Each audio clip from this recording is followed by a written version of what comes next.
Hi అందరికీ నమస్తే. మా ఛానల్కు స్వాగతం. ఇక్కడ మనం తెలుగు సీరియల్స్లోని ప్రతి ఎపిసోడ్ని సింపుల్గా, ఆసక్తికరంగా మీకోసం వివరంగా ఎక్స్ప్లెయిన్ చేస్తాం. స్టోరీ హైలైట్స్, ట్విస్ట్లు, ప్రివ్యూ అప్డేట్స్, ప్రమో అనాలిసిస్ ఇవన్నీ ఒకే చోట. మీకు ఇష్టమైన సీరియల్ ఏది? కామెంట్స్లో చెప్పండి. ఆ సీరియల్కు మేము రివ్యూ మరియు ఎక్స్ప్లెనేషన్ తీసుకొస్తాం. మా వీడియోస్ మీకు నచ్చితే లైక్ చేయండి, షేర్ చేయండి. ఇంకా ఇలాంటి మంచి కంటెంట్ అన్న సంగతి కూడా మర్చిపోయావు. కట్టుకున్నది చెప్పే మంచిని వదిలేసి అబద్ధాలతో ఆకలి తీర్చుకొని మీ అమ్మ మాటలే నమ్మి అబద్ధమీదే నడుస్తూ అబద్ధమీదే తడుస్తూ అదే ఆనందంలో బ్రతికావు. ఇప్పుడు ఏమైంది? జైల్లో కూర్చుని చెప్పుకుడి తినాల్సి వచ్చింది అని స్వప్న అంటూంటే, స్వప్న ఎక్కడికి నువ్వు వచ్చింది వాడిని చూడడానికా లేక అవమానించడానికా అని రుద్రాణి అంటుంది. నువ్వు ఉన్నంత కాలం విన్నంత కాలం నీ కొడుకు నీ మాట విన్నంతవరకు ఒకరు అవమానించాల్సిన పనిలేదు. నీ కొడికి అవమానాన్ని వెతుక్కుంటూ వెళ్లి అగాధంలో పడతాడు. దానికి నిదర్శనమే ఈ జైలు గోడలు. ఇంకా ఏం మొహం పెట్టుకుని మాట్లాడుతున్నావని స్వప్న అంటుంది. నువ్వు చెప్పేది అక్షర సత్యం స్వప్న. నేను ఎన్నో తప్పులు చేశాను. నిన్ను ఎంతగానో బాధ పెట్టాను. కాని ఈ హత్య చేయలేదని ఎవరు నమ్మినా నమ్మకపోయినా నువ్వు నమ్మితే చాలు స్వప్న అని రాహుల్ అంటాడు. ఎలా నమ్మమంటావ్? తాలి కట్టిన భార్యతోనే నేను పలనదాన్ని ప్రేమించాను. దానితోనే ఉంటాను చెప్పిన గొప్ప మనిషివి నువ్వు అని స్వప్న అంటుంది. అలా అనుకో స్వప్న. తన దగ్గర డబ్బు ఉందని, ఆ డబ్బు నాకు సొంతం కావాలని వెళ్ళింది నిజమే. కాని నేనే అమ్మాయిని ఇష్టపడలేదు స్వప్న. నాకు ఆలోచన కూడా లేదు అలాంటిది తన్ని చంపాలని. నేను ఎందుకు అంటాను? దానివల్ల నాశనం అయ్యేది నా జీవితమే కదా. ఒక్కసారి ఆలోచించు స్వప్న. ఇంట్లో మావెలికి రాజుకి చెప్పి ఎలాయినా నన్ను కాపాడు స్వప్న, ప్లీజ్ నీకు దండం పెడతాను అని రాహుల్ బ్రతిమలాడుతూ ఉంటాడు. ఇన్నాళ్ళు నిన్ను నమ్మితేనే కదా మోసం చేసవు. అయినా జీవితం పంచుకున్న దాన్ని కదా మళ్ళీ నిన్ను నమ్మి ఏదైనా ప్రయత్నం చేయాలన్న అబద్ధానికి చిరునామా లాంటి నిన్ను ఇంట్లో అయిన వాళ్లు ఇక్కడ పోలీసోలు ఎవరు నమ్మలేని స్థితికి దిగజారిపోయావేం చేయమంటావని స్వప్న అంటే, నువ్వు ఏం చేయొద్దు, నోరు మూసుకొని ఉండు. రే రాహుల్, నువ్వు దేనికి తలవంచక్కర్లేదు, ఎవరికీ భయపడక్కర్లేదు. నీకు నేను ఉన్నాను. ఎంత ఖర్చైనా సరే నేను నిన్ను బయటకి తీసుకొస్తాను అని రుద్రాణి అంటుంది. చూసావా, ఇది మీ అమ్మ మానసిక స్థితి. ఇంకా మీరు మారరు. జీవితాలు నాశనమైన బ్రతుకులు బోడిదైనా మీరు మాత్రం మారరు.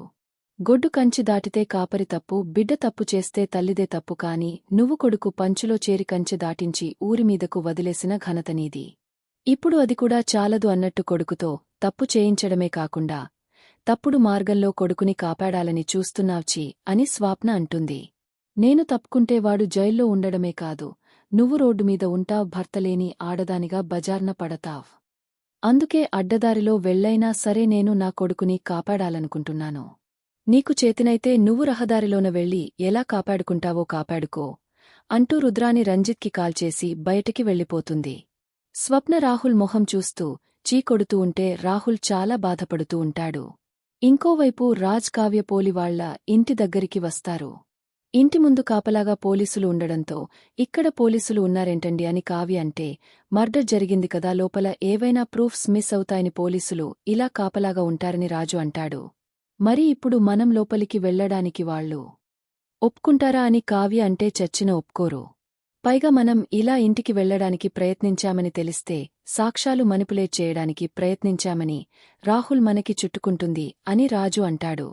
మరి ఇప్పుడు ఎలా అండి? లోపల ఉన్న కెమెరా ఎలా తీసుకురావాలి అని కావ్య అంటే, ఇంకా రాజు ఆలోచిస్తూ కిటికీ వైపు చూసి ఐడియా అంటూ ఎదురుకూడా కిటికీలో నుంచి దూకి లోపలికి వెళ్తారు. కలవతి, కెమెరా ఎక్కడ పెట్టావని రాజు అడుగుతూ ఉంటే, ఇక్కడే పెట్టాను రండి చూపిస్తాను అంటూ హాల్లోకి వచ్చి, అదిగోండి ఆ కబోర్డ్లో డాల్ ఉంది కదా అక్కడే పెట్టాను, తీసుకుని వెళ్ళిపోదాం పదండి అంటూ రాజ్ కావ్య కెమెరా తీసుకుని కార్లోకి వచ్చేస్తారు. అమ్మయ్య, పోలీసులు మనల్ని చూడలేదు అని కావ్య అంటే, ఏ డిస్పాయింట్ అయ్యావా, వెళ్లి హాయ్ చెప్పేసి వద్దాంరా అంటూ రాజు వెళ్లబోతూ ఉంటే, ఏవండి ఆగండి, దీనికేం తక్కువలేదు అని కావ్య అంటుంది. సరే ఆ ల్యాప్టాప్ ఇవ్వు అంటూ రాజ్ ల్యాప్టాప్లో వేసి అక్కడ ఏం జరిగిందో చూస్తూ ఉంటారు. రాహుల్ కోయిలని కొట్టి అక్కడి నుంచి వెళ్ళిపోతాడు. ఏవండి, రాహుల్ వెళ్ళిపోయిన తర్వాత కూడా కోయిలి వదులుతుందేంటి అంటే, ఈ మర్డర్ రాహుల్ చేయలేదన్నమాట.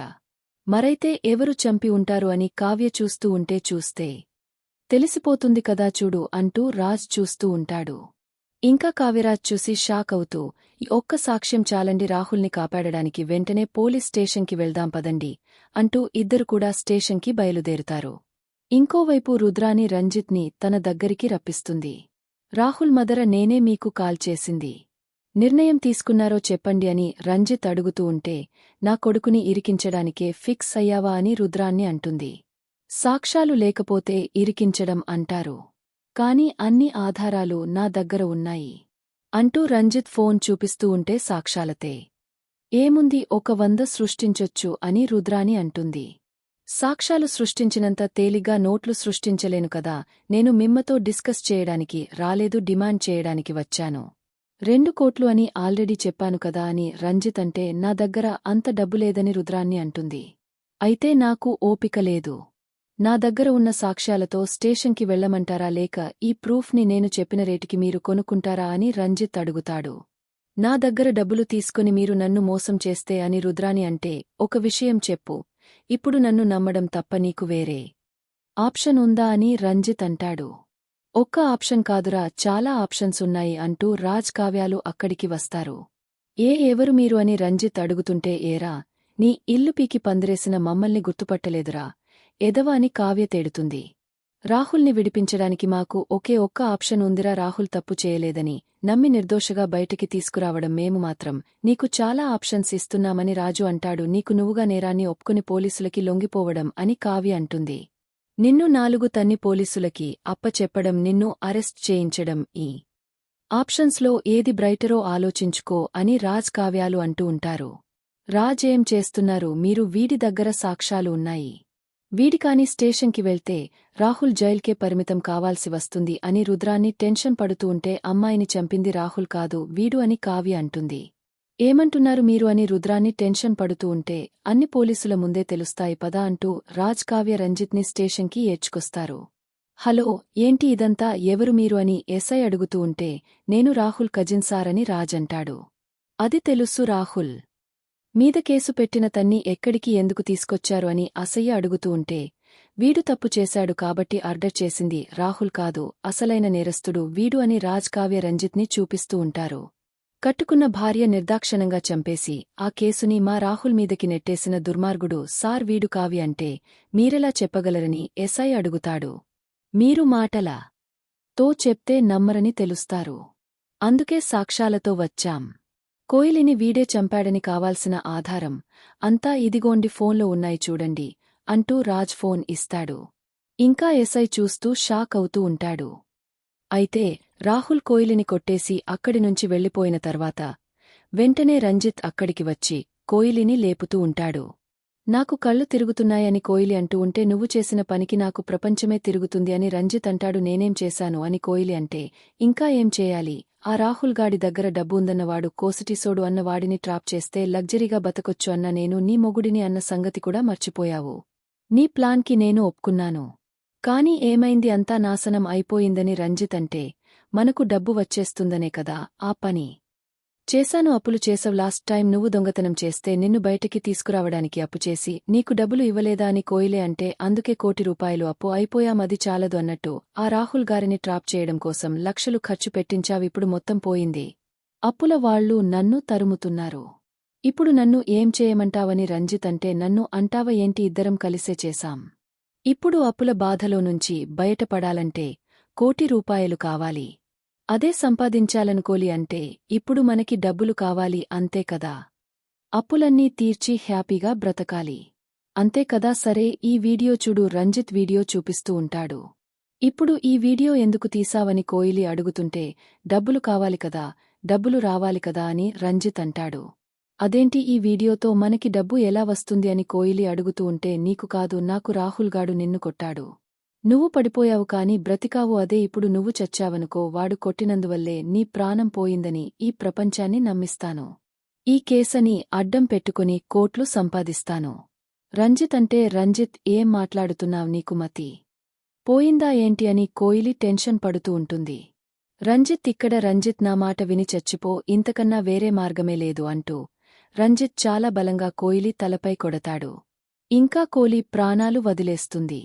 చూసరు కదా సార్, అది వీడు చేసింది అని రాహుజంటే రాహుల్ని ఇరికించడానికే ఇంత ప్లాన్ చేశాడు సార్, ఇక మీరు ఏం చేస్తారో మీ ఇష్టమని కావ్య అంటుంది. కానిస్టేబుల్ రాహుల్ని బయటికి వదిలేసి వెనిలోపలికి తోసేయండి అని ఎస్ఐ చెప్పడంతో రుద్రాన్ని రాహుల్ సంతోషపడుతూ ఉంటారు.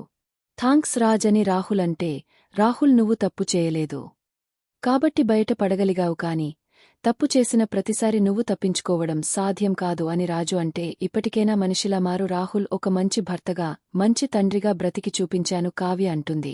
నేను ఎప్పుడూ తప్పు చేయను.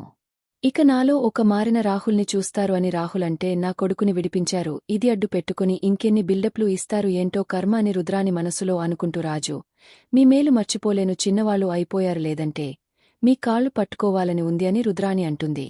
అతీయ ఏంటది వరుసకిం బామర్దేనా నాకు తమ్ముడు కంటే ఎక్కువ వాడు మారితే అంతే చాలు అని రాజు అంటాడు. అక్క ఇప్పుడు హ్యాపీనా అని కావ్య అంటూ ఉంటే ఈ సంతోషం నీ వల్లే ఇదంతా సాధ్యమైంది అని స్వప్న అంటుంది. అయ్యో అక్క అదంతా ఏం లేదు పదండి ఇక్కడి నుంచి వెళ్ళిపోదాం అంటూ కావ్య అందరినీ అక్కడి నుంచి తీసుకుని వెళ్ళిపోతుంది. ఎన్నాలురా ఇంకెన్నాలు ఇలా దిగజారుతూనే ఉంటావ్ కాస్తనా సిగ్గు అనిపించట్లేదా నీకు అని ఇంద్రాదేవి నిలదీస్తూ ఉంటే అంత సిగ్గు అనిపిస్తే ఇంతమందిలో తలదించుకుని ఎలా నిలబడతాడమ్మా అని ప్రకాష్ అడుగుతాడు. నువ్వు తప్పు చేసిన ప్రతిసారి ఇక ఇంతకన్నా తప్పు చేయడు, ఇక ఇంతకన్నా దిగజారుడు అనుకున్నావ్ కాని అంతకంతకి నువ్వు దిగజారుతూనే ఉన్నావ్. ఈ ఇంటి పరువు మంట కొలుపుతూనే ఉన్నావ్చి అని ఇంద్రాదేవి చెయ్యి కొడుతుంది. తప్పుపోయిందా అమ్మమ్మ ఏదో గడ్డి తిని ఇలా మీ ముందు క్రిమినల్లా నిలబడ్డాను నన్ను క్షమించండి అని రాహుల్ బ్రతిమలాడుతూ ఉంటే బుద్ధి గడ్డి తింటేనే కదరా మనిషి పశువయ్యేది కాని మాట చెప్తే మారడానికి నువ్వు మనిషివి కాదు దెబ్బ కొట్టి చెప్పడానికి పశువి కాదు అని సుభాష్ అంటాడు. నిన్ను మార్చడానికి, నీ కళ్ళు తెరిపించడానికి, స్వప్న కన్నీళ్లు వడానికి నా కొడుకు కోడలు కూడా బజార్దాన్ని ఇంటికి రావాల్సి వచ్చింది. కాని అక్కడ జరిగిన హత్యకి నీతో పాటు రాజుకి కావికి సంబంధముందని పోలీసులు నమ్మాల్సి వచ్చేది. వాళ్లద్దరూ కూడా ప్రమాదంలో పడాల్సి వచ్చేది. అదృష్టం బాగుంది కాబట్టే సమయానికి సాక్ష్యాధారాలు సంపాదించారు కాబట్టి సరైన నేరస్తుడిని పట్టించి నిన్ను విడిపించి బయట పెట్టేశారు లేదంటే ఏం జరిగిండేదో ఆలోచించావా అని అపర్ణ నిలదీస్తూ ఉంటుంది. అందుకే చేసిన తప్పుని ఒప్పుకోవడమే కాదు ఇంకెప్పుడు ఇలాంటి తప్పు జరగదని మీకు నిన్ను మాటిస్తున్నాను. అందరినీ నన్ను క్షమించమని అడుగుతున్నాను అని రాహుల్ వేడుకుంటూ ఉంటాడు. ఇలాంటి తప్పు జరగదు అంటే మళ్ళీ ఇంకో కొత్త తప్పు చేస్తావా అని ధాన్యం అంటుంది. రే ఎన్నిసార్లు క్షమించమని అడుగుతావింకెన్ని తప్పులు చేస్తూ పోతా పరిస్థితులు అనుకూలించక నువ్వే ఆహత్య చేసవని రుజువైతే జీవితాంతం జైల్లో చెప్పకూడా తినేవాడివి రే ఒక్కసారి నిన్ను నమ్ముకున్న ఆ స్వప్నాన్ని చూడరా నీకు జరగరంది ఏదైనా జరిగితే నీ భార్య బిడ్డ ఏమైపోయేవారు ఒక్కసారి ఊహించుకో జీవితాంతం నీ పాప తండ్రి లేని బిడ్డగా పెరగాల్సి వచ్చేదిరా వెదవ ఇప్పటికైనా కాస్త మారు లేదంటే నిన్ను మనిషి అని ఎవ్వరు అనరు అని సుభాష్ అంటాడు. మారే లక్షణం కనిపిస్తుందా వాడిలో ఎప్పటికీ మారకపోతే ఇక ఆ దేవుడు కూడా వాడిని కాపాడలేడు అని ఇంద్రాదేవి అంటుంది. నిజమే అమ్మమ్మ మీరు నన్ను తిట్టడంలో తప్పులేదు, నన్ను నమ్మకపోవడంలో అర్థముంది. నేను అలా చేసుకున్నాను. బంగారం లాంటి భార్యని అర్థం చేసుకోకుండా బజార్ వాళ్ల మాటలు నమ్మాను, దాని మోసానికి బలయ్యాను. ఇప్పుడు రాజు కావి వల్లే నా కళ్ళు తెరుచుకున్నాయి. ఇప్పుడు నా తప్పు ఒప్పుకుని నేను మారేనని చెప్పినా మీరెవ్వరూ నమ్మరు. కాని ఈ ఒక్కసారికి నన్ను క్షమించమని మాత్రం అడుగుతున్నాను. నన్ను క్షమించండి అని రాహుల్ ప్రాధేయపడతాడు. క్షమించాల్సింది మేము కాదు రాహుల్, మా అక్క నిన్ను కట్టుకున్న నీ భార్య నువ్వు ఎంత పశ్చాత్తాపపడుతున్న ఏ కుటుంబం మచ్చుకైనా నీమీద జాలి చూపించట్లేదంటే ఒకసారి నీ గురించి నువ్వే అర్థం చేసుకో. నువ్వు చేసిన తప్పుల్ని నువ్వు తెలుసుకో. రాహుల్ నిన్ను నమ్ముకుని బ్రతుకుతున్న నీ భార్య పాపని నువ్వు మర్చిపోని క్షణం నీ కుటుంబం నమ్మడం మొదలు పెడుతుంది. ఆ రోజు కోసం ఆ క్షణం కోసం నువ్వు ఏం చేస్తావో నీలో వచ్చిన మార్పుని ఎలా చూపిస్తావో నువ్వే ఆలోచించుకో అని కావ్య అంటుంది. ఇంకా తర్వాత ఎపిసోడ్లో రాజ్ బాధపడుతూ ఉంటే పుట్టబోయే బిడ్డ గురించి తర్వాత ఆలోచించుకని ముందు ఈ పేపర్ తీసుకోండిని కావ్య అంటుంది. ఏంటిది అని రాజ్ అడుగుతాడు. నా కోరికల్లో లిస్ట్ అని కావ్య పేపర్ ఇస్తుంది. ఇంకా రాజ్ చదువుతూ ఉంటాడు. నా భర్త నాకోసం వంట చేసి పెట్టాలా అని రాజ్ షాక్ అవుతూ ఉంటే ప్రేమతో అని కావ్య అంటుంది. చీర కట్టాలి అని రాజు చదువుతూ ఉంటే పద్ధతిగా అని కావ్య అంటుంది. క్యాండిల్ లైట్ డిన్నర్కి తీసుకువెళ్లాలి అని రాజ్ షాక్ అవుతూ ఉంటే సర్ప్రైజింగా అని కావ్య ఎగజైట్ అవుతూ ఉంటుంది. సరే మొదటి కోరిక చేసి పెడతాను తిందూగాని పద అంటూ రాజ్ కిచెన్లోకి వస్తాడు.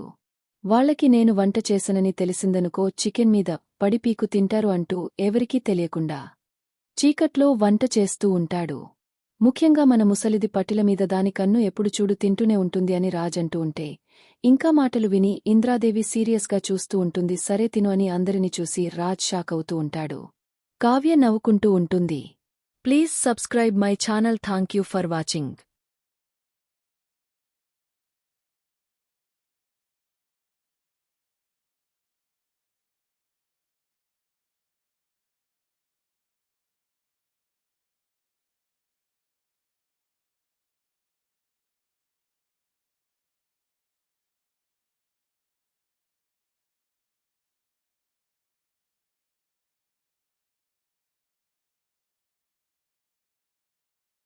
తో చెప్తే నమ్మరని తెలుస్తారు.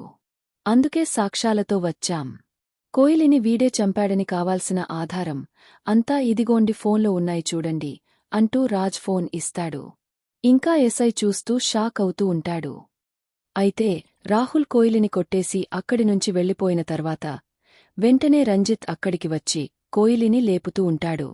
నాకు కళ్ళు తిరుగుతున్నాయని కోయిలి అంటూ ఉంటే నువ్వు చేసిన పనికి నాకు ప్రపంచమే తిరుగుతుంది అని రంజిత్ అంటాడు. నేనేం చేశాను అని కోయిలి అంటే ఇంకా ఏం చేయాలి, ఆ రాహుల్ గాడి దగ్గర డబ్బు ఉందన్నవాడు కోసటిసోడు అన్నవాడిని ట్రాప్ చేస్తే లగ్జరీగా బతకొచ్చు అన్న నేను నీ మొగుడిని అన్న సంగతి కూడా మర్చిపోయావు. నీ ప్లాన్కి నేను ఒప్పుకున్నాను. కాని ఏమైంది, అంతా నాశనం అయిపోయిందని రంజిత్ అంటే మనకు డబ్బు వచ్చేస్తుందనే కదా ఆ పని చేశాను. అప్పులు చేసావు. లాస్ట్ టైం నువ్వు దొంగతనం చేస్తే నిన్ను బయటికి తీసుకురావడానికి అప్పుచేసి నీకు డబ్బులు ఇవ్వలేదా అని కోయిలే అంటే అందుకే ₹1,00,00,000 అప్పు అయిపోయామది చాలదు అన్నట్టు ఆ రాహుల్ గారిని ట్రాప్ చేయడం కోసం లక్షలు ఖర్చు పెట్టించావిప్పుడు మొత్తం పోయింది. అప్పుల వాళ్ళు నన్ను తరుముతున్నారు. ఇప్పుడు నన్ను ఏం చేయమంటావని రంజిత్ అంటే నన్ను అంటావ ఏంటి, ఇద్దరం కలిసే చేశాం. ఇప్పుడు అప్పుల బాధలో నుంచి బయటపడాలంటే ₹1,00,00,000 కావాలి. అదే సంపాదించాలనుకోలి అంటే ఇప్పుడు మనకి డబ్బులు కావాలి అంతే కదా. అప్పులన్నీ తీర్చి హ్యాపీగా బ్రతకాలి అంతే కదా. సరే ఈ వీడియో చూడు. రంజిత్ వీడియో చూపిస్తూ ఉంటాడు. ఇప్పుడు ఈ వీడియో ఎందుకు తీసావని కోయిలి అడుగుతుంటే డబ్బులు కావాలి కదా, డబ్బులు రావాలి కదా అని రంజిత్ అంటాడు. అదేంటి, ఈ వీడియోతో మనకి డబ్బు ఎలా వస్తుంది అని కోయిలి అడుగుతూ ఉంటే నీకు కాదు, నాకు రాహుల్ గాడు నిన్ను కొట్టాడు. నువ్వు పడిపోయావు కాని బ్రతికావు. అదే ఇప్పుడు నువ్వు చచ్చావనుకో, వాడు కొట్టినందువల్లే నీ ప్రాణం పోయిందని ఈ ప్రపంచాన్ని నమ్మిస్తాను. ఈ కేసని అడ్డం పెట్టుకుని కోట్లు సంపాదిస్తాను. రంజిత్ అంటే రంజిత్ ఏం మాట్లాడుతున్నావ్, నీకు మతి పోయిందా ఏంటి అని కోయిలి టెన్షన్ పడుతూ ఉంటుంది. రంజిత్ నా మాట విని చచ్చిపో, ఇంతకన్నా వేరే మార్గమే